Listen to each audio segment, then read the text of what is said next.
En el día de hoy vamos a comenzar nuestro estudio del segundo capítulo de la carta del apóstol Pablo a los Romanos. Y en él vemos que las personas que se justifican a sí mismas serán juzgadas por Dios. Pablo indica 6 grandes principios por los cuales Dios los juzgará. En el primer versículo de este capítulo 2, el apóstol dice, «Por lo cual eres inexcusable, oh hombre, quienquiera que seas, tú que juzgas, pues en lo que juzgas a otro, te condenas a ti mismo, porque tú que juzgas, haces lo mismo». Podemos decir aquí que este es un tema muy importante en este capítulo. En el capítulo 1, el apóstol reveló la maldad del hombre, mientras que aquí en el capítulo 2 se revela a los que se justifican a sí mismos. Debemos notar aquí que él no está hablando de la salvación, sino que el tema es el pecado y la base por la cual Dios juzgará al hombre.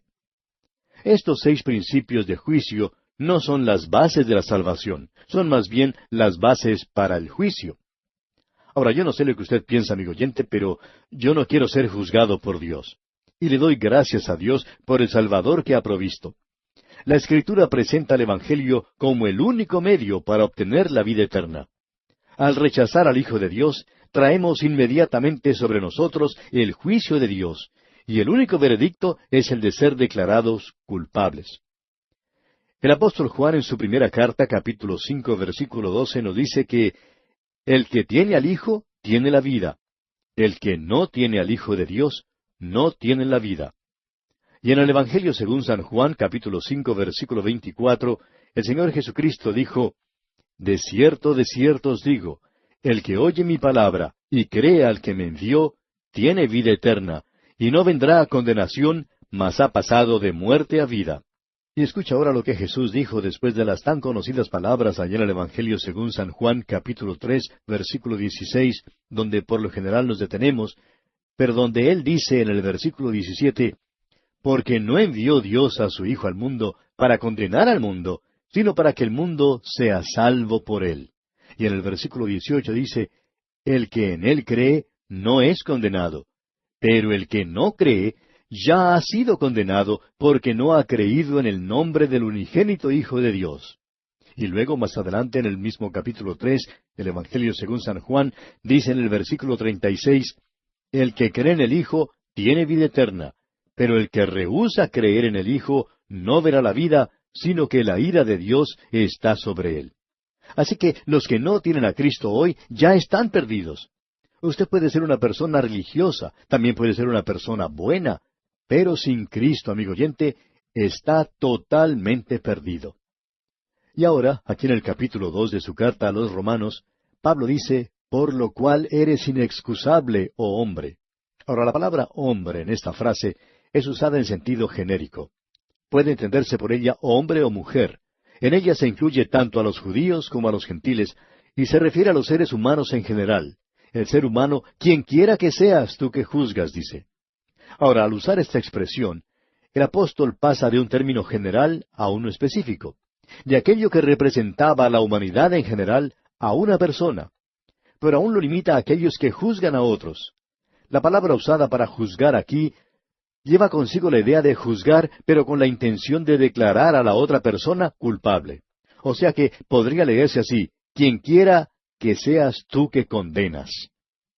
Aquí entonces se nos hace la pregunta de cuál sería la actitud del creyente en el día de hoy hacia esa clase de personas que han sido mencionadas en el capítulo 1 de esta carta a los Romanos. Y debería ser esta. Nosotros deberíamos desear que todos ellos llegaran a salvarse. Y nosotros debemos tratar de llevar el Evangelio hacia ellos. Deberíamos ser como esas personas mencionadas en el antiguo himno que dice, «Rescata al que perece, cuida del que muere, arrebata a los del pecado. Llora por los que están errados, levanta al caído, háblales de Jesús, potente para salvar». Y esa debe ser nuestra actitud, la de querer que ellos sean salvos.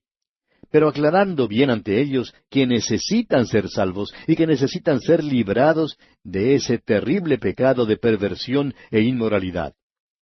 Bien, tenemos ahora que tener cuidado cómo leemos porque podemos llegar a una conclusión errada, porque dice aquí, «Porque tú que juzgas haces lo mismo». Ahora la palabra en griego aquí es auta, de donde proceden palabras como automóvil y cosas por el estilo. Ahora, cuando Pablo usa la expresión lo mismo, no quiere decir cosas idénticas, sino cosas que son tan malas a los ojos de Dios como las cosas que hacen los depravados y perdidos, y que son ofensivas al pecador culto y refinado.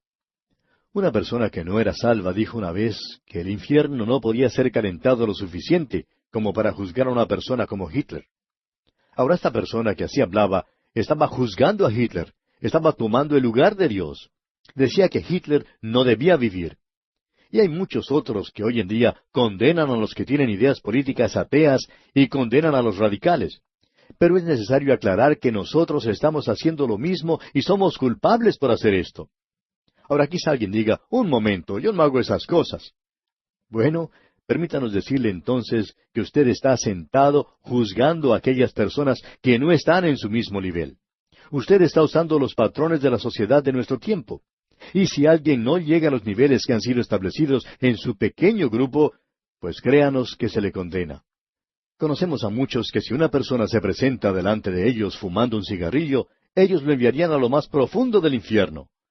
Podemos decir que esto hoy en día es peor que hablar mal de los demás y es peor que ser deshonesto. Hay algunas iglesias inclusive en las cuales se puede pasar desapercibido si uno es mentiroso o si uno se dedica a la chismografía, pero que inmediatamente es señalado si uno fuma un cigarrillo. Ellos le condenarían. En efecto, uno toma esa posición de condenar a los demás cuando juzga a los demás. De la misma manera, Dios está diciendo que si usted cree que tiene el derecho de juzgar a los demás con sus propias normas, entonces Él también tiene ese derecho. Él, Dios, puede juzgarle a usted según sus propias normas, no según las normas suyas. Y es así como Dios juzga, según sus normas divinas. Muchas personas piensan que son agradables a Dios. Alguien dijo que si nosotros pudiéramos vernos como Dios nos ve, no podríamos soportarnos. Amigo oyente, somos detestables, repugnantes, somos pecadores perdidos. ¿Qué es lo que podemos contribuir para el cielo? ¿Cómo podemos adornar ese lugar? Nos da la impresión de que algunas personas piensan que el cielo será un lugar mejor cuando ellos lleguen allá. Pero si la tierra no ha sido mejorada por su presencia en ella, ¿cómo pueden ellos pensar que mejorarán el cielo?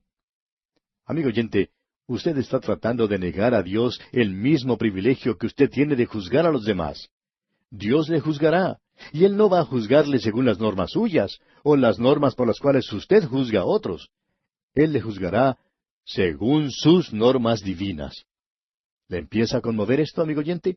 Pues debería hacerlo, porque yo me di cuenta que no puedo alcanzar esas normas, las normas de Dios. Ahora, en el versículo 2 de este capítulo 2 de la epístola a los Romanos, el apóstol Pablo indica el primer gran principio. Leamos este versículo 2. Mas sabemos que el juicio de Dios contra los que practican tales cosas es según verdad. Sabemos que el juicio de Dios es según la verdad, según la realidad. Hay tantas personas, inclusive miembros de iglesias en estos días, que viven en un mundo imaginario. No quieren oír la verdad del Evangelio. Hay muchas personas pías, santas, que dicen, ¿sabe usted? Me gustaría mucho estudiar la Biblia. Me gusta tener un estudio bíblico. Y luego, cuando comienzan a estudiar la palabra de Dios, se dan cuenta que no es lo que ellos pensaban. Les pasa lo que le pasó a Juan allá en el libro de Apocalipsis. Cuando comenzó a ver el juicio de Dios, al principio era algo conmovedor, emocionante, era dulce en su boca, pero cuando comió el pequeño libro, le dio indigestión, fue amargo en su vientre. Y hay muchos creyentes en nuestros días, quiero decir, miembros de iglesias, que dicen que quieren tener estudios bíblicos, pero no quieren la realidad, no quieren ni siquiera mirar a la verdad.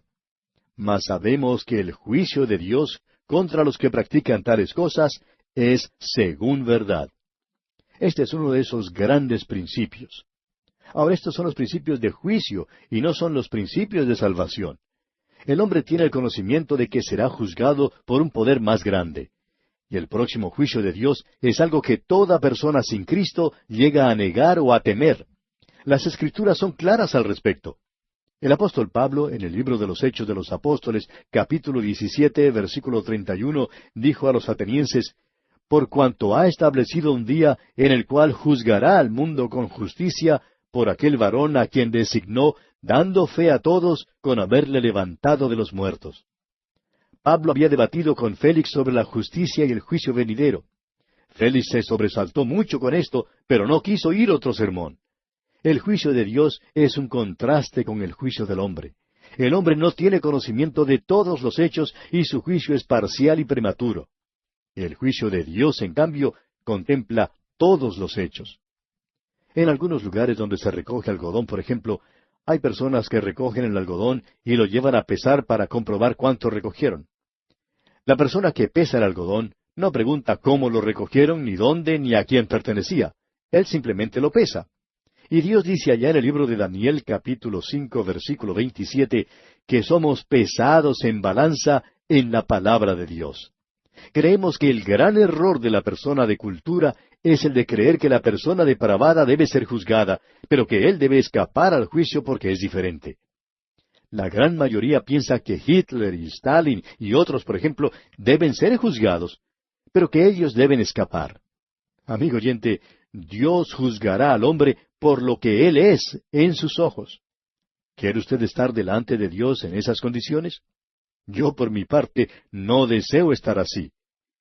Notemos ahora lo que Pablo dice aquí en el versículo 3 de este capítulo 2 de la Epístola a los Romanos. Y piensas esto, hombre, tú que juzgas a los que tal hacen y haces lo mismo, que tú escaparás del juicio de Dios. No sé si usted habrá notado, amigo oyente, pero todo criminal encarcelado siempre piensa que es inocente, que no debe ser castigado. Ninguno de ellos se cree culpable. Parecería que todos los que están detrás de las rejas son todos inocentes. Todos ellos piensan que los deberían dejar en libertad. Todo hombre piensa así, y Goethe señaló 4 maneras de escapar del juicio.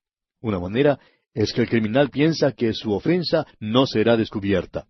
En segundo lugar, si es descubierto, piensa que puede escapar a las autoridades. Puede quizá cruzar la frontera y huir. La tercera manera es que si llega a ser arrestado, puede salir libre gracias a alguna falla técnica en la conducción de su juicio. Y la cuarta manera es que si lo llegan a condenar, tal vez él puede escapar de la prisión y permanecer oculto. Y amigo oyente, ninguno de esos caminos está abierto para usted cuando llegue ante Dios. Su ofensa será descubierta. Usted no puede escapar a su autoridad. No habrá ninguna falla técnica en el juicio y nunca escapará de la prisión. ¿Cómo escaparemos si despreciamos una salvación tan grande? Dice la Epístola a los Hebreos. Luego dice Pablo aquí en el versículo 4 de este capítulo 2 de la Epístola a los Romanos, ¿o menospreciáis las riquezas de su benignidad, paciencia y longanimidad, ignorando que su benignidad te guía al arrepentimiento? Debemos reconocer que la bondad de Dios es algo que nos debería hacer caer de rodillas ante Él. Pero en lugar de eso, empuja a los hombres lejos de Dios. David estaba preocupado por la forma en que prosperaban los malos. Dios parecía que no hacía nada. Y allá en el Salmo 73, versículos 3 y 4, David dice, «Porque tuve envidia de los arrogantes, viendo la prosperidad de los impíos, porque no tienen congojas por su muerte, pues su vigor está entero». Luego sigue diciendo el versículo 5 del mismo Salmo 73, «No pasan trabajos como los otros mortales, ni son azotados como los demás hombres». Y en los versículos 9 y 17 dice, «Ponen su boca contra el cielo, y su lengua pasea la tierra, hasta que entrando en el santuario de Dios, comprendí el fin de ellos». Amigo oyente, ellos serán juzgados. Ahora, si usted es una persona perdida, no crea que soy un predicador que le va a quitar algo. Quizás alguien diga, quizá a usted le gustaría acabar con todo el licor en nuestros países. Bueno, creo que sería bueno quitarlo, pero no estamos en esa clase de actividad. Porque queremos decirle al hombre perdido que si no ha confiado en Cristo y su única esperanza está en esta vida, entonces trate de sacar todo lo que pueda de esta vida. Beba todo lo que pueda. Peque todo lo que pueda, porque puede usted estar seguro que luego no tendrá ninguna de esas cosas. Será mejor que logre todo eso ahora, si esa es la forma en que quiere vivir. Coma, beba, diviértase, mañana morirá. Pero amigo oyente, usted necesita un Salvador porque Dios juzgará, y la bondad de Dios debe guiarle hacia Él. Pero Él sigue diciendo aquí en el versículo 5 de este capítulo 2 de la carta a los Romanos, «Pero por tu dureza y por tu corazón no arrepentido, atesoras para ti mismo ira para el día de la ira y de la revelación del justo juicio de Dios. Muchos de los que nos escuchan hoy y que no son salvos, saben que Dios ha sido bondadoso con ellos. Dios los ha bendecido, pero eso no los ha traído a Él, ¿verdad?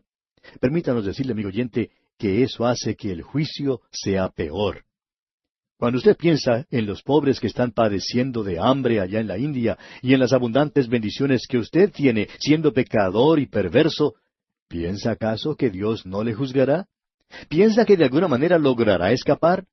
Amigo oyente, la misma bondad de Dios le tendría que llevar al arrepentimiento. Y llegamos ahora al versículo 6, y encontramos aquí el segundo gran principio. Leamos este versículo 6. El cual pagará a cada uno conforme a sus obras. Amigo oyente, Él recompensará a cada hombre según sus obras. Justicia absoluta es el criterio usado en el juicio del Señor. Las obras del hombre están ante Dios en su santa luz. Ninguna persona en su sano juicio quiere ser juzgado de esta manera. Tenemos el ejemplo de Cornelio. Él era un hombre bueno y sin embargo estaba perdido. Ahora en el versículo 7 leemos, vida eterna a los que, perseverando en bien hacer, buscan gloria y honra e inmortalidad. Y tenemos aquí una serie de cosas que serán juzgadas. Y estas serán las cosas por las cuales los juzgará Dios. Ahora no vamos a detenernos aquí por ahora, pero vamos a leer los versículos 8 hasta el 11. Pero ira y enojo a los que son contenciosos y no obedecen a la verdad, sino que obedecen a la injusticia. Tribulación y angustia sobre todo ser humano que hace lo malo, el judío primeramente y también el griego. Pero gloria y honra y paz a todo el que hace lo bueno, al judío primeramente y también al griego, porque no hay acepción de personas para con Dios. Y aquí en este versículo 11 tenemos el tercer principio por el cual viene el juicio de Dios. Dice, porque no hay acepción de personas para con Dios. Este es uno de los grandes principios del Antiguo Testamento. Allí en el libro de Deuteronomio, capítulo 10, versículo 17, leemos, porque Jehová vuestro Dios es Dios de dioses y Señor de señores, Dios grande, poderoso y temible, que no hace acepción de personas ni toma cohecho. A Dios, amigo oyente, no se le puede comprar. Y Dios no hace acepción de personas. Simón Pedro se dio cuenta de esto cuando entró al hogar de Cornelio. Y permítanos decirle otra vez que la palabra de Dios hace mención de esto. Para Dios, amigo oyente, no hay favoritos. Él no tiene hijos mimados. Todos los hombres son iguales para Él. La justicia tiene los ojos vendados no porque sea ciega, sino para no ver la diferencia entre el rico y el pobre. Todos deben ser iguales delante de ella. Membresía en la iglesia, o pertenecer a una buena familia, o ser un ciudadano destacado, y aun teniendo un credo fundamentalista, no le da a uno ninguna ventaja delante de Dios. ¿Tiene usted un Salvador? ¿O no tiene un Salvador? Luego leemos aquí en el versículo 12 de este capítulo 2 de la Epístola a los Romanos, porque todos los que sin ley han pecado, sin ley también perecerán, y todos los que bajo la ley han pecado, por la ley serán juzgados. Y este es otro gran principio por el cual Dios juzga hoy. Y notemos lo que dice el versículo 13. Porque no son los oidores de la ley los justos ante Dios, sino los hacedores de la ley serán justificados. Quisiéramos tener más tiempo para poder hablar sobre esto. Los paganos están perdidos sin la ley. Muchas personas dicen que están perdidos porque no han aceptado a Cristo como Salvador o porque no han oído acerca de Cristo. Amigo oyente, ellos están perdidos porque son pecadores. Esa es la condición en la que se encuentra toda la humanidad. Los hombres no son salvos por el conocimiento que tienen. Ellos son juzgados por el conocimiento que tienen, y esto no quiere decir simplemente los oidores de la ley. Muchas personas piensan que si ellos simplemente dan su aprobación al Sermón del Monte y piensan que es un documento muy bueno, pues eso quiere decir que ya son salvos. Pero, amigo oyente, eso no es así. Eso no tiene ninguna base. En el versículo 15 encontramos el quinto de los grandes principios. Pero leamos también el versículo 14. Porque cuando los gentiles que no tienen ley hacen por naturaleza lo que es de la ley, estos, aunque no tengan ley, son ley para sí mismos, mostrando la obra de la ley escrita en sus corazones, dando testimonio su conciencia y acusándoles o defendiéndoles sus razonamientos. Dios juzgará a los paganos por su propia conciencia.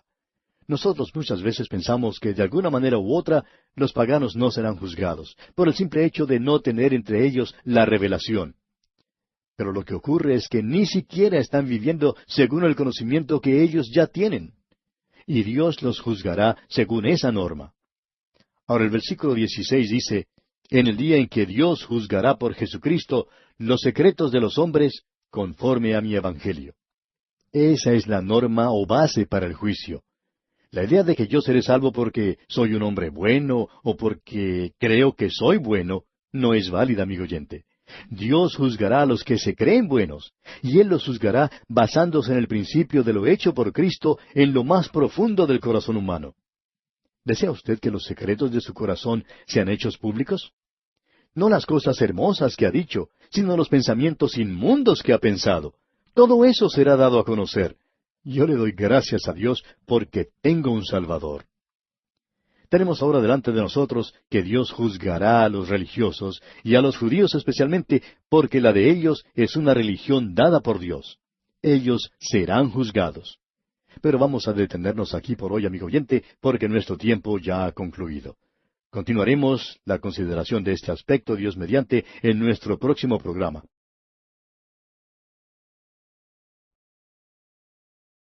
Continuamos estudiando hoy el capítulo 2 de esta epístola del apóstol Pablo a los Romanos. Y recordará usted que en este segundo capítulo, Pablo indica que la gente buena es pecadora. Y también indica las normas por las cuales Dios los juzgará un día. Vimos en el programa anterior los 6 grandes principios que Pablo indica por los cuales Dios juzgará a quienes se justifican a sí mismos. Y Dios no estará observando solamente las cosas buenas, es decir, que uno es maestro de la escuela dominical, o que es generoso con lo que tiene y que es bueno con los vecinos. Todo eso es bueno y elogiable. Pero Dios lo juzgará, amigo oyente, según lo que usted piensa, según su chismografía o de acuerdo con los pensamientos que usted tiene y que nadie más conoce. Pero Dios sí los conoce y sabe que eso no es cosa verdaderamente limpia.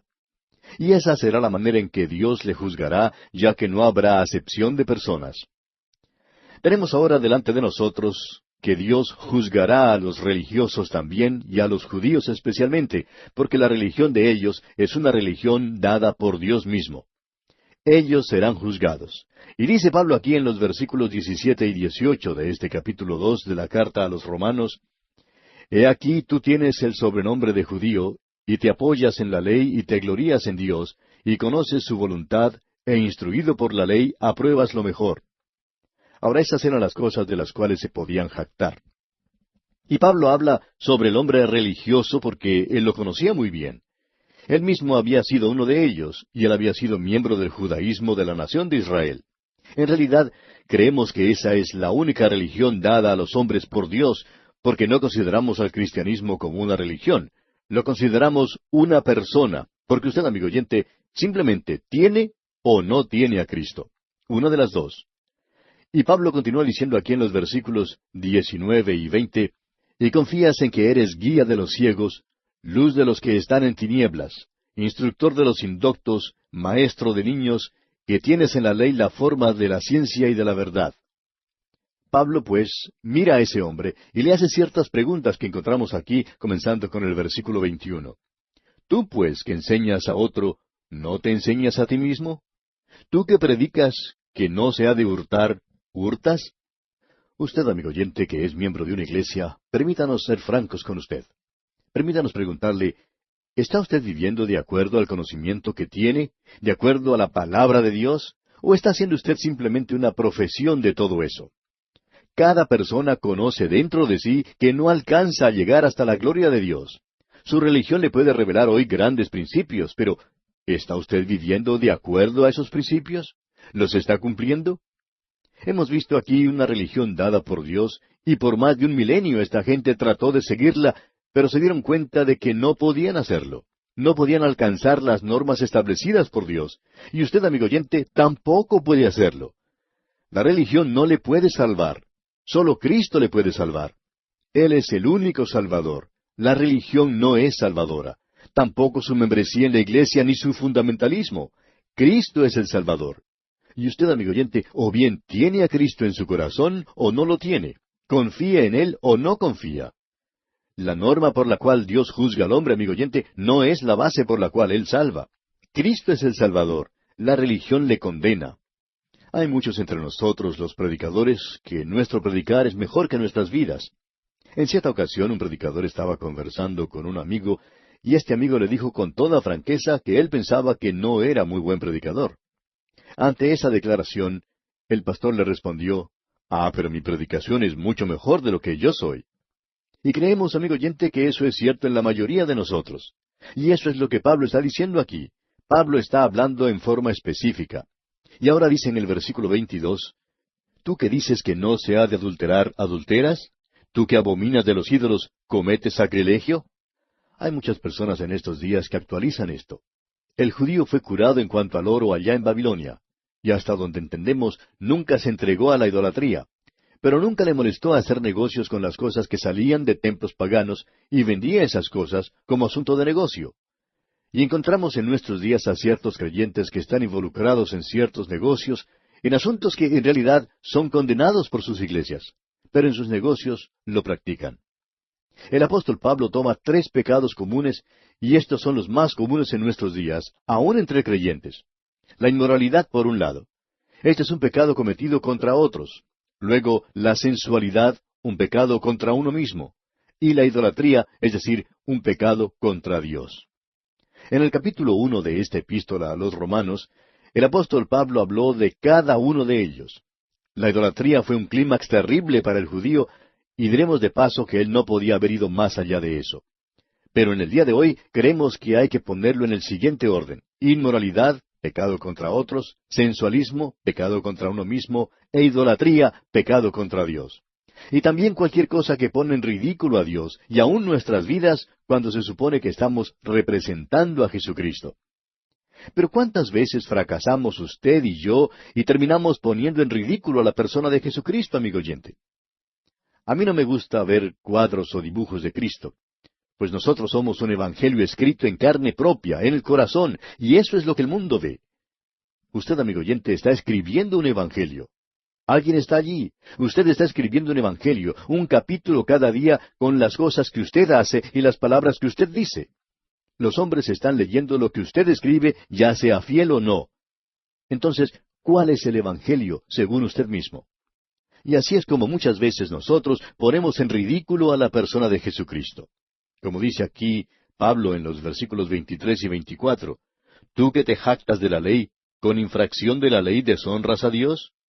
Porque como está escrito, el nombre de Dios es blasfemado entre los gentiles por causa de vosotros. Estos son los pecados que Pablo está mencionando aquí. Ahora, Pablo trata algo que es de vital importancia. Continuemos leyendo el versículo 25. Pues en verdad la circuncisión aprovecha si guardas la ley, pero si eres transgresor de la ley, tu circuncisión viene a ser incircuncisión. Ahora, la circuncisión era la divisa, era la señal del sistema mosaico.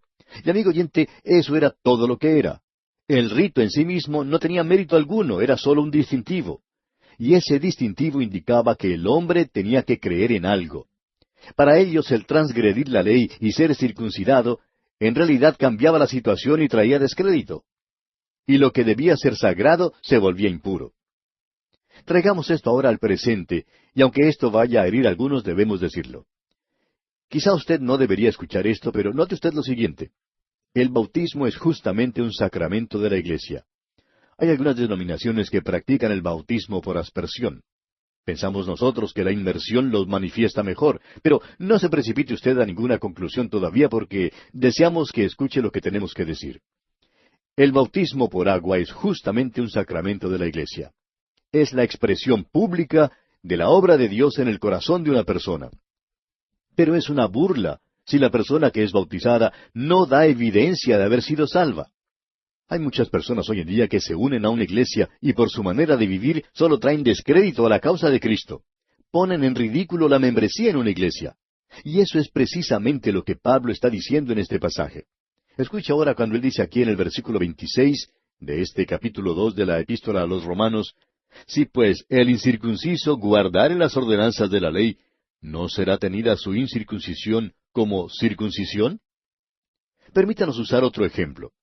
Si una mujer o un hombre pierde su anillo o aro de matrimonio, ¿quiere decir eso que vuelve a ser soltera o soltero? El matrimonio, amigo oyente, es mucho más que un simple anillo o aro de matrimonio, aunque este es un símbolo del mismo. Veamos ahora lo que dice Pablo aquí en el versículo 27. Y el que físicamente es incircunciso, pero guarda perfectamente la ley, te condenará a ti, que con la letra de la ley y con la circuncisión eres transgresor de la ley. En otras palabras, lo que Pablo está diciendo aquí es que el llevar el anillo de matrimonio habla de algo sagrado, y el ser infiel con aquello que representa hace del anillo de matrimonio un objeto de deshonra. Lo que Pablo está diciendo entonces es que la circuncisión debe representar algo. Así es que la ley ha establecido que la circuncisión es en realidad en el corazón. Moisés dice allá en Deuteronomio capítulo 10, versículo 16, circuncidad pues el prepucio de vuestro corazón, y no endurezcáis más vuestra cerviz. Y concluye el apóstol Pablo en este capítulo 2 de esta epístola a los Romanos, diciendo aquí en los versículos 28 y 29, pues no es judío el que lo es exteriormente, ni es la circuncisión la que se hace exteriormente en la carne, sino que es judío el que lo es en lo interior, y la circuncisión es la del corazón, en espíritu, no en letra, la alabanza del cual no viene de los hombres, sino de Dios. Y eso es lo que Dios dijo a estas personas. Eso nos prepara entonces para considerar ahora el capítulo 3 de Romanos. Al principio de esta serie dije que me sentía verdaderamente inadecuado cuando se trata del estudio de la epístola a los Romanos. Especialmente en el día de hoy, necesito de sus oraciones, ya que este tercer capítulo de Romanos es uno de los más difíciles de la Biblia. Note usted lo que dice Pablo aquí en el primer versículo de este capítulo 3. ¿Qué ventaja tiene pues el judío, o de qué aprovecha la circuncisión? La palabra aprovecha aquí tiene el significado de algo que sobreabunda, algo que sobra, que tiene excedente. Y tiene que ver con la divisa exterior del convenio especial que hizo Dios con los judíos, es decir, la circuncisión. Parece que Pablo está en peligro de borrar una distinción que Dios hizo. La pregunta es, si los judíos y los gentiles son iguales ante Dios, ¿cuál es la ventaja del judío y cuál es el beneficio de la circuncisión? Permítanos aquí leer lo que dijo el doctor James Stifley. Dice él, si la circuncisión en sí misma no provee justificación, y si la incircuncisión no la previene, ¿qué provecho hay en ella? Una distinción que hizo Dios entre los hombres parece después de todo no existir. Ahora creemos que este mismo interrogante se escucha constantemente en el día de hoy. Lo escuchamos porque decimos en las predicaciones del Evangelio que la membresía en una iglesia no tiene ninguna ventaja en cuanto a la salvación. Cualquier rito o ritualismo presente no tiene ningún significado en lo que concierne a la salvación. Dios dirige al mundo hacia la cruz. Él no le dice que se una a un grupo o que haga alguna otra cosa. Lo que Dios le dice al pecador perdido es que crea en el Señor Jesucristo para ser salvo. Y mientras la persona no haga eso, Dios no tiene nada más que decir. Ahora, luego de ser salvo, entonces Dios le hablará, creemos, sobre la membresía en una iglesia, y también le dirá lo concerniente al bautismo. Algunas personas preguntan, entonces mi iglesia, mi credo, mi membresía, mi bautismo, ¿no me ayudan en cuanto a mi salvación? Y la respuesta, amigo oyente, es simplemente no. No le ayuda en lo concerniente a la salvación, pero cuando uno ya es salvo, entonces estas cosas son como un distintivo, como una señal, y son un medio para comunicar al mundo quién es usted. Pero si uno no mantiene un buen testimonio, entonces la membresía en la iglesia y su bautismo llegan a ser una vergüenza, y en lugar de ser sagrado, se constituye en profano. Ahora, en el versículo 2 del capítulo 3 de esta epístola a los Romanos, el apóstol Pablo contesta este interrogante de ¿qué ventaja tiene pues el judío? Preste atención cuando leemos aquí lo que Pablo dice en el versículo 2. Mucho, en todas maneras. Primero, ciertamente, que les ha sido confiada la palabra de Dios. Ahora, lo que dice Pablo en efecto es que sí, que los judíos tenían una ventaja, pero esa ventaja también traía una responsabilidad. Y debemos prestar mucha atención a esta ventaja, porque en nuestros días hay mucha confusión al respecto, mucho más que en cualquier otra área. Hay algunos profesores de seminarios teológicos en la actualidad que no hacen ninguna diferencia entre el judaísmo del Antiguo Testamento y la Iglesia del Nuevo Testamento. Pablo está aclarando aquí que Dios no solo dio a Israel oráculos o profetas quienes se encargaban de comunicar las Escrituras, sino que en la palabra de Dios había algo especial para ellos, y que Dios no ha concluido aún con la nación de Israel. Es interesante escuchar a los teólogos contemporáneos cuando tocan este punto en particular o esta pregunta, ¿tiene Dios un futuro para Israel? Y amigo oyente, si Dios no tiene un futuro para Israel, entonces Él no tiene un propósito para usted tampoco, porque eso se basa en la misma palabra de Dios. Y Dios cumplirá lo que ha prometido allá en Juan capítulo 3 versículo 16.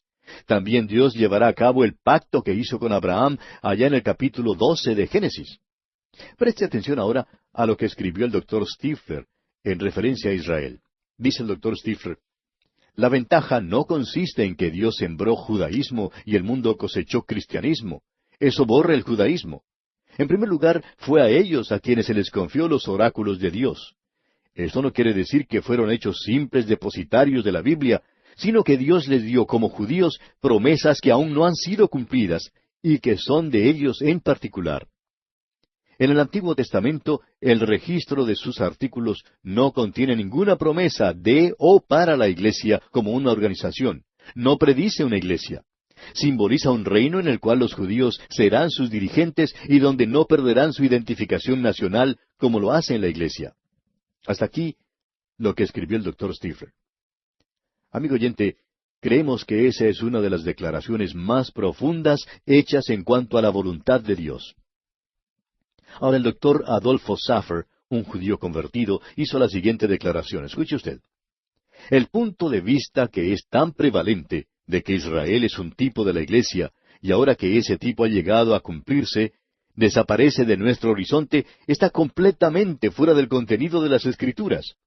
Israel no es un tipo cumplido y absorbido en la iglesia, sino la base en la cual descansa la iglesia. Hasta aquí la declaración del doctor Saffer. Esa es una declaración muy importante, y eso es lo que Pablo está diciendo aquí en su epístola a los Romanos. Que los judíos tienen una gran ventaja. Dios tiene un futuro para ellos, y su falta de fidelidad no destruirá la promesa hecha por Dios. Escuche usted lo que dice aquí en el versículo 3 de este capítulo 3 de esta carta a los Romanos. Pues qué, si algunos de ellos han sido incrédulos, ¿su incredulidad habrá hecho nula la fidelidad de Dios? Ahora, esta puede ser otra objeción que puede aparecer. Y el apóstol Pablo la enfrenta refiriéndose al primer versículo. Si la ventaja del judío no alcanzó el objetivo buscado, ¿quiere decir entonces que la fidelidad de Dios hacia su pueblo ha sido anulada? Al fracasar los judíos, ¿no debería fracasar Dios también? La promesa de Dios de enviar un redentor para Israel no fue derrotada por el rechazo y la desobediencia de los judíos. Todas las promesas en cuanto al futuro de la nación de Israel serán cumplidas para su gloria a pesar de su incredulidad. Ahora, amigo oyente, quizá no sea de su agrado, pero yo le doy gracias a Dios que sus promesas para mí no dependen de mi fidelidad. Gracias a Dios por eso. Yo estaría perdido por mucho tiempo. Gracias a Dios por su fidelidad. Escucha ahora lo que Pablo dice aquí en el versículo 4 de este capítulo 3 de su epístola a los Romanos. De ninguna manera, antes bien, sea Dios veraz y todo hombre mentiroso, como está escrito, para que seas justificado en tus palabras y venzas cuando fueres juzgado. En otras palabras, el incrédulo que presenta este interrogante es mentiroso y Dios lo presentará un día como tal. ¿Por qué? Porque la fidelidad de Dios es verdadera y no puede ser cambiada. ¿Se da cuenta usted, amigo oyente, de cuán importante es esto? El apóstol Juan dice en su primera carta, capítulo 5, versículo 10, el que cree en el Hijo de Dios tiene el testimonio en sí mismo. El que no cree a Dios le ha hecho mentiroso porque no ha creído en el testimonio que Dios ha dado acerca de su Hijo. Es muy malo el no creer hoy que Dios dio a su Hijo para morir por usted, amigo oyente. Permítanos decirle lo malo que es esto. Usted simplemente hace de Dios un mentiroso, y por supuesto no es muy halagador llamar a alguien mentiroso. Pero eso es lo que usted hace cuando rechaza a su Hijo. Notemos ahora el versículo 5 de este capítulo 3 de la epístola a los Romanos. Y si nuestra injusticia hace resaltar la justicia de Dios, ¿qué diremos? ¿Será injusto Dios que da castigo? Hablo como hombre. Debemos destacar aquí lo siguiente. Si mi iniquidad revela la maravillosa e infinita fidelidad de Dios en su gracia, ¿tiene entonces Dios el derecho de juzgarme? Eso es lo que Pablo está diciendo aquí. De paso, digamos que eso fue lo que dijo el doctor David Brown hace algunos años cuando señaló, esto aclara que los perdidos en el tiempo de Pablo entendían que éste estaba predicando la salvación por la gracia de Dios. Maravilloso, ¿no le parece, amigo oyente? Veamos ahora lo que dice Pablo aquí en el versículo 6. En ninguna manera, de otro modo, ¿cómo juzgaría Dios al mundo? Ahora esto es lo que Pablo dice aquí. El judío de esa época creía que Dios juzgaría a los gentiles.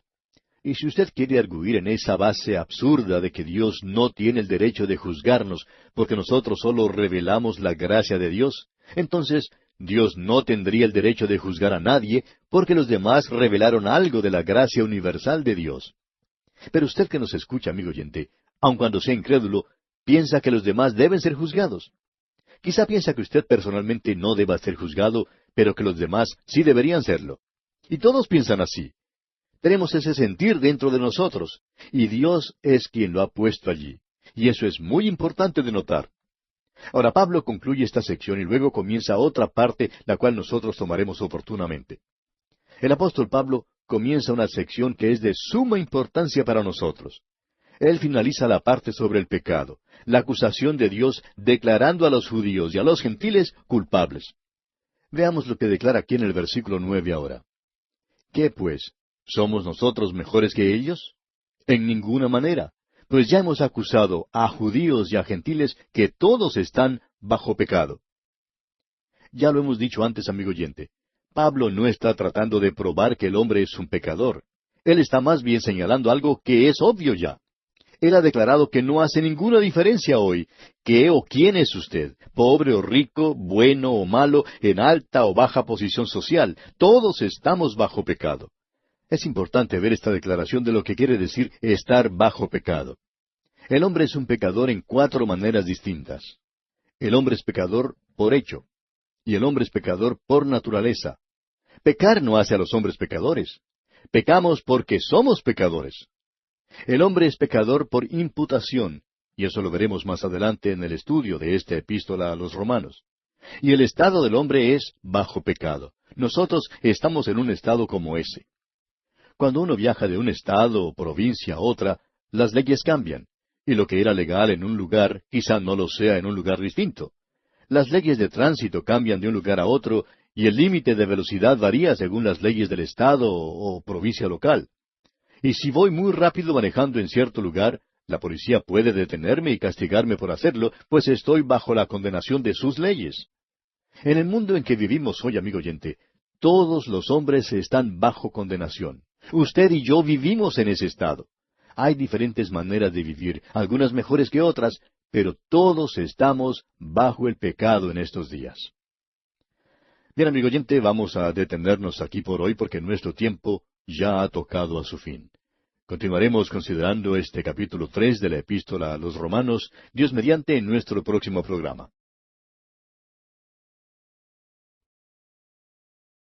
Esperamos, amigo oyente, que en el espacio de hoy lleguemos a la conclusión de esta sección sobre el pecado que menciona el apóstol Pablo en este tercer capítulo de la carta a los Romanos.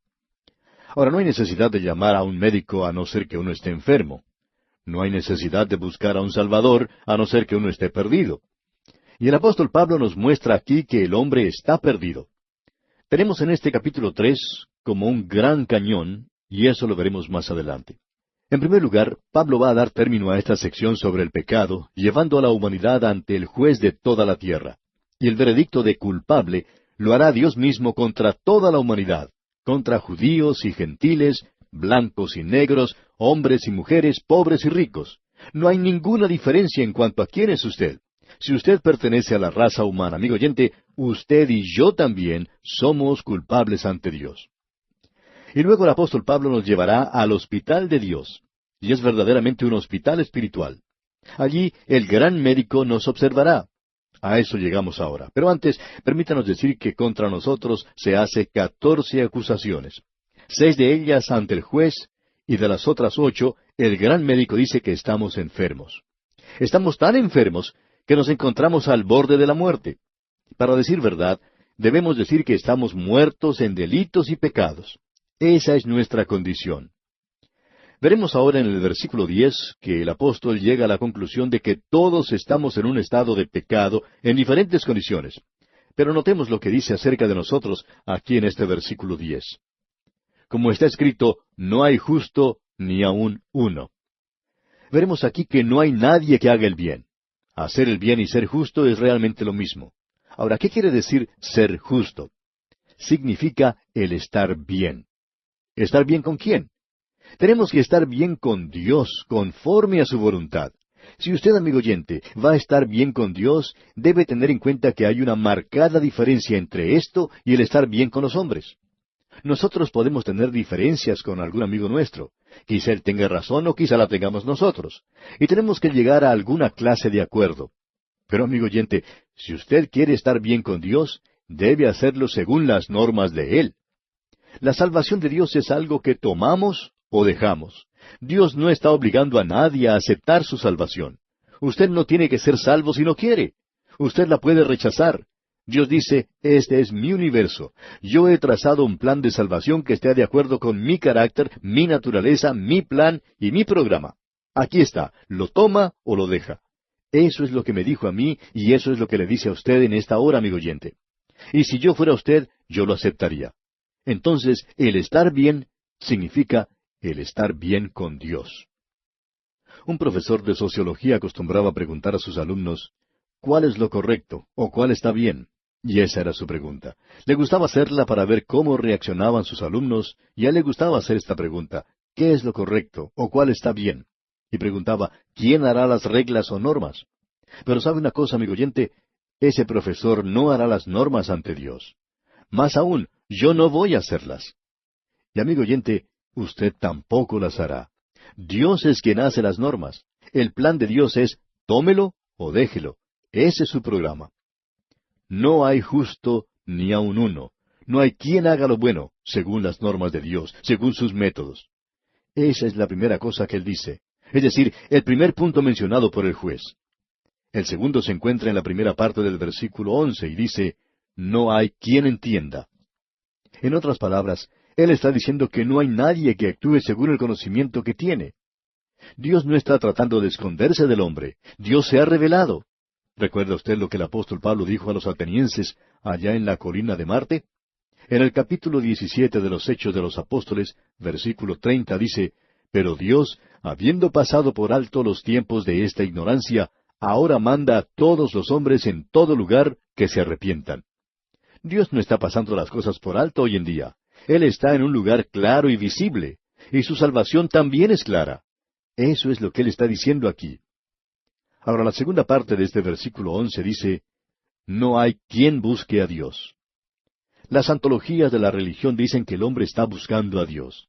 Esas son cosas falsas. Ha trepado por medio del proceso de la evolución hasta la religión. Pero en realidad podemos decir que la religión es la búsqueda de Dios de parte del hombre. Bueno, él no ha encontrado mucho todavía. No ha avanzado mucho en esa dirección porque va por camino equivocado. Se está apartando de Dios más bien. Ahora, la tercera acusación la encontramos en la primera parte del versículo 12 de este capítulo 3 de la carta a los Romanos, y dice, todos se desviaron. ¿Ve usted? Se han desviado. Dejaron el camino que sabían era el correcto. Quisiéramos ahora dirigirnos a aquel oyente que nos escucha y sabe que no está haciendo lo que debe hacer. Más aún, no lo va a hacer aunque sabe lo que es. Usted, amigo oyente, se ha desviado. Así es la humanidad. Luego dice, en este mismo versículo 12, a una se hicieron inútiles. La palabra aquí, utilizada como inútiles, se refiere a la fruta demasiado madura, podrida. Es decir, se ha echado a perder. Así es la humanidad. El hombre hoy es un montón de fruta putrefacta, corrupta. La papaya es una fruta muy deliciosa, pero cuando la papaya se echa a perder, no hay nada que sea más malo que eso. El hombre no es una fruta jugosa, es una fruta corrupta, Y eso es lo que está diciendo Dios aquí. Eso es lo que el juez de toda la tierra está diciendo. Luego dice en la última parte de este versículo 12, no hay quien haga lo bueno, no hay ni siquiera uno. Esta es la cuarta acusación y es una negación triple. La humanidad es como un grupo de viajeros que se ha dirigido en la dirección opuesta a la correcta y no hay quien pueda ayudar al otro. El Señor Jesucristo lo dijo a los líderes religiosos de su día. Allá en el capítulo 15 del Evangelio según San Mateo, versículo 14, dice, son ciegos, guías de ciegos. Y este es el cuadro de la humanidad. Eso es lo que el juez de toda la tierra dice acerca de usted, de mí y de toda la humanidad. Pablo ahora nos traslada al hospital de Dios. Este es un hospital para el espíritu. Y el gran médico dice al observarnos que estamos enfermos espiritualmente. En el versículo 13 vemos lo primero que él dice. Sepulcro abierto es su garganta, con su lengua engañan, veneno de áspides hay debajo de sus labios. Cuando uno visita al médico en su consultorio, ¿qué es lo primero que él hace? Bueno, cuando me toca visitar al médico, paso a su consultorio y la primera cosa que él me dice que haga es, abra la boca. Luego, ¿qué hace? Bueno, toma una especie de cuchara de madera o paleta, la pone en mi boca y luego observa mi garganta. Y Dios, el gran médico, hace lo mismo con la humanidad. Y usted ya sabe lo que Él dice. Sepulcro abierto es su garganta. ¿Ha tenido usted alguna vez la oportunidad de oler carne humana en estado de descomposición? En cierta ocasión, el pastor de una iglesia fue llamado por el jefe de policía de su localidad para que le ayudara en la identificación del pequeño cuerpo de una niña que había sido raptada. Su cuerpecito había sido hallado y lo iban a retirar del hoyo donde lo habían puesto. Cuando lo sacaron, el hedor de ese cuerpecito en estado de descomposición era terrible, lo suficiente como para hacer enfermar a una persona que no estaba acostumbrada a esas escenas. Y al leer este versículo pensamos en una escena como esa. Cuando Dios lo mira a usted, amigo oyente, Él no dice, ¡qué persona tan dulce es usted! Alguien dijo, creemos que fue Mel Trotter, si nosotros nos pudiéramos ver como Dios nos ve, no podríamos aguantarnos. Pues bien, eso es lo que Pablo está diciendo aquí. Luego dice, con su lengua engañan. Y ese es el segundo punto. La segunda cosa que el médico dice en su examen al paciente es, saque la lengua. Y eso mismo es lo que dice el gran médico aquí, saque la lengua. Y cuando Dios ve la lengua de la humanidad, es decir, su lengua y la mía, amigo oyente, ¿sabe lo que dice? Dice, veneno de áspides hay debajo de sus labios. En el zoológico de la ciudad de San Diego, en el estado de California, en los Estados Unidos, hay un lugar especial para los reptiles. Tal vez en el zoológico de la ciudad donde usted reside hay un lugar así también. Pues bien, en él se puede observar víboras de cascabel con sus bocas y dientes llenos de veneno. Y uno piensa en la cantidad de veneno que existe en ese lugar.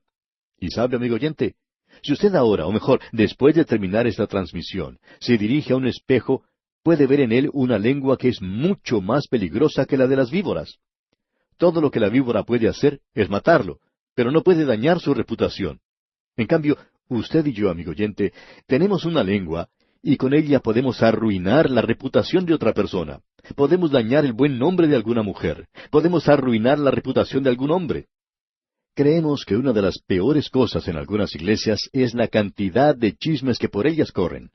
Esos chismes han arruinado la reputación de muchas personas.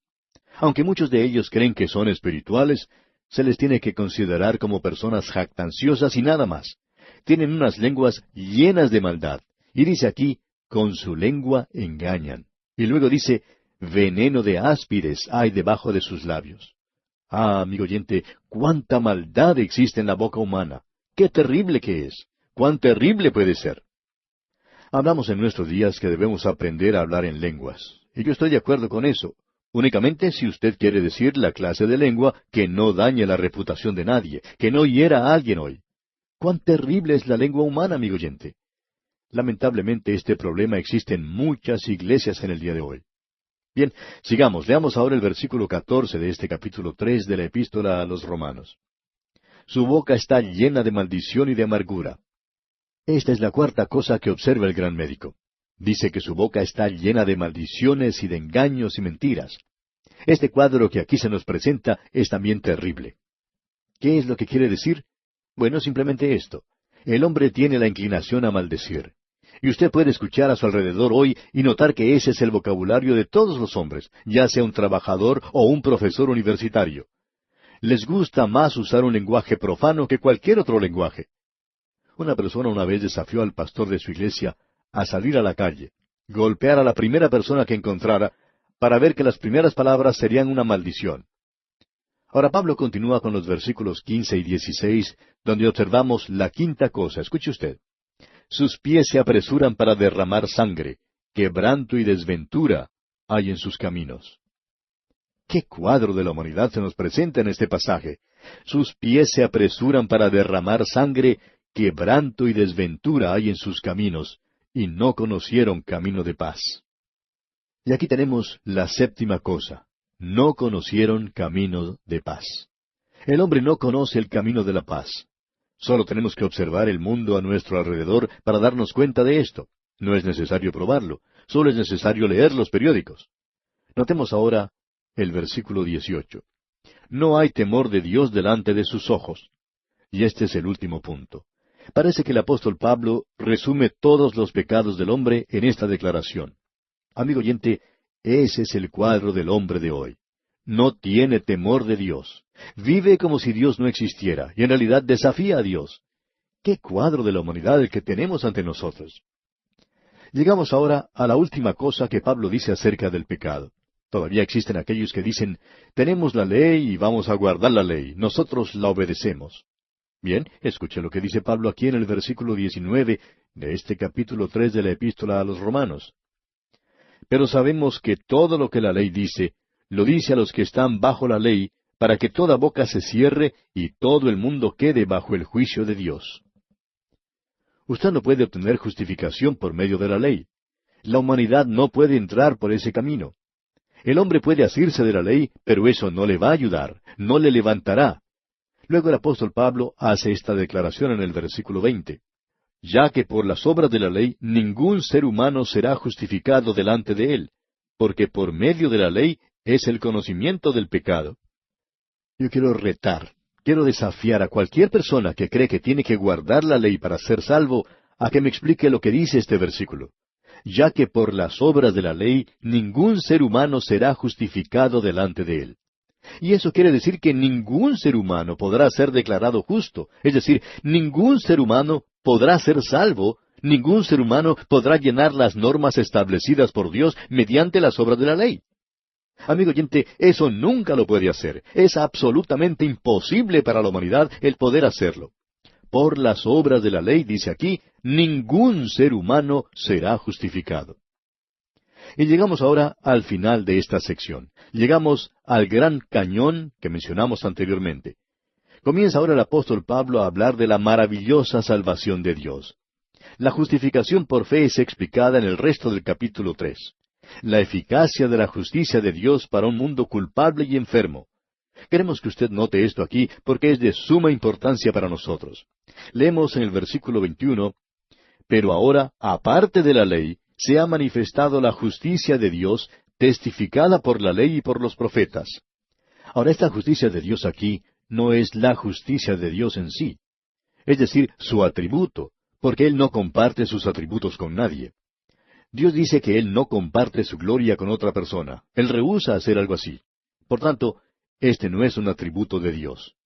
Tampoco es la justicia del hombre, porque Dios ya ha dicho allá en el capítulo 64 del libro del profeta Isaías, versículo 6, que todas nuestras justicias son como trapo de inmundicia. ¿Qué es entonces lo que tenemos aquí? Esta justicia es de Dios y es justicia que Él mismo provee. Cristo llegó a ser nuestra justicia. El mismo apóstol Pablo dice allá en su primera carta a los Corintios, capítulo 1, versículo 30, mas por Él estáis vosotros en Cristo Jesús, el cual nos ha sido hecho por Dios sabiduría, justificación, santificación y redención. Y también dice en su segunda carta a los Corintios, capítulo 5, versículo 21, al que no conoció pecado, por nosotros lo hizo pecado, para que nosotros fuésemos hechos justicia de Dios en Él. Ahora esto es algo muy importante que debemos observar. Este asunto de la justicia que Dios provee para nosotros pecadores hoy en día. Es muy importante que nosotros reconozcamos que Dios es quien provee esta justicia. No es algo que usted y yo, amigo oyente, podamos hacer, sino algo que Dios ha provisto para nosotros. Una justicia que Dios demanda, pero que también Él suple. Usted puede notar que esta es una justicia aparte de la ley. Es decir, que no se puede obtener haciendo algo o guardando ciertas reglas, ni siquiera las leyes de Dios. Tampoco se puede guardar. Dios no le puede salvar por medio de la ley por la sencilla razón de que no la puede cumplir. Dios no puede aceptar cosas imperfectas, y ni usted ni yo, amigo oyente, podemos proveer la perfección. Es por eso que Él no nos salva por la ley. El Antiguo Testamento es testigo de eso, como lo es la ley. Porque en el mismo corazón del sistema mosaico estaba el tabernáculo donde se ofrecía sacrificios de sangre. Este sacrificio de sangre era de suma importancia porque ese sacrificio señalaba hacia Jesucristo. Así es que los profetas fueron testigos. ¿Qué es lo que quería decir Isaías entonces cuando escribió allá en el capítulo 53 de su profecía, versículos 1, 6 y 10, cuando dijo, ¿quién ha creído a nuestro anuncio? ¿Y sobre quién se ha manifestado el brazo de Jehová? Todos nosotros nos descarriamos como ovejas, cada cual se apartó por su camino, mas Jehová cargó en él el pecado de todos nosotros. Con todo eso, Jehová quiso quebrantarlo, sujetándole a padecimiento. Amigo oyente, la ley y los profetas testificaron de esta justicia que Dios proveería en Cristo Jesús. Ahora, en el versículo 22 de este capítulo 3 de la epístola a los Romanos leemos, la justicia de Dios por medio de la fe en Jesucristo para todos los que creen en Él, porque no hay diferencia. Hay algunos que piensan que la gracia de Dios desciende sobre la humanidad como si fuera por esos tubos de esos órganos antiguos de las iglesias. Algunos tubos son pequeños y cortos, otros de mucho mayor tamaño. Pues bien, hay quienes piensan que la gracia de Dios tiene que descender en mucha cantidad para alcanzar a algunos, pero en menor cuantía para otros. Amigo oyente, es necesario que llegue bien hasta el fondo para que nos alcance a todos. Todos estamos en esa posición, todos somos pecadores. Y es la justicia de Dios la que provee esa gracia en Cristo Jesús. Nosotros llegamos a ser totalmente completos en Él. Somos absolutamente salvados en Cristo. Pero fuera de Él estamos completamente perdidos. No hay tal cosa como un término medio. No existe tal lugar en esta situación. O usted bien tiene a Cristo, y esto quiere decir que es salvo, o está completamente perdido fuera de Él. Tenemos ahora ante nosotros esta gran declaración, porque no hay diferencia, aquí al final del versículo 22. Cae como un manto sobre todos nosotros, y ha descendido hasta el fondo para hallarnos a todos. Ahora el versículo 23 dice, por cuanto todos pecaron y están destituidos de la gloria de Dios. Esto no quiere decir que no haya diferencia entre pecadores, porque sí la hay, sino que todos hemos pecado. Nada tiene que ver aquí quiénes somos nosotros. Permítanos ilustrar esto con una simple explicación. Si usted llegara a visitar el estado de California en los Estados Unidos, podría jugar un juego llamado Saltar hasta Catalina. Ahora, Catalina es una isla que está a unos 25 kilómetros de la costa del Pacífico. Usted iría a la ciudad de Santa Mónica y allí correría y saltaría del muelle para ver si puede saltar hasta Catalina. Ahora alguien dirá, bueno, eso es imposible. Para ser francos debemos decir que hasta ahora nadie lo ha podido hacer, pero es muy divertido participar en el juego para ver quién lo puede hacer. Usted y yo podemos jugar y ver quién salta más lejos, pero ninguno de los dos podrá hacerlo hasta la misma isla. Y lo más interesante es que la persona que salte más lejos se moja más. Amigo oyente, todos hemos pecado, algunos más que otros, y hay algunos que pueden saltar más lejos que los otros, pero ninguno puede llegar hasta la gloria de Dios. Usted, amigo oyente, nunca podrá alcanzarla por sus propios medios, y Dios ha provisto esa justicia en Cristo para todos nosotros. Eso es lo que Dios nos ha dado y que debemos aprovechar. Permítanos ahora preguntarle, amigo oyente, si usted ya se ha aprovechado de lo que Dios le ofrece. Es por fe. No lo puede usted obtener por medio de la ley o por medio de las obras. Tampoco lo puede lograr por sí mismo ni con su membresía en una iglesia. Es imposible lograrlo en una ceremonia. Solo se obtiene por medio de la fe, creyendo en Dios. Cuando uno cree en Él, es algo maravilloso. Pero recuerde que cuando uno no cree en Él, hace de Dios un mentiroso. Así es como Dios nos presenta esto. Amigo oyente, es nuestra ferviente oración en esta hora que usted acuda hoy mismo al Hijo de Dios, el Señor Jesucristo, y le abra las puertas de su corazón para recibirle como su único y todo suficiente Salvador. Sólo así, por medio de Cristo Jesús, podrá usted llegar a la gloria de Dios. Acéptele hoy, y puedo asegurarle que nunca se arrepentirá de haberlo hecho. Dios le ayude a hacerlo.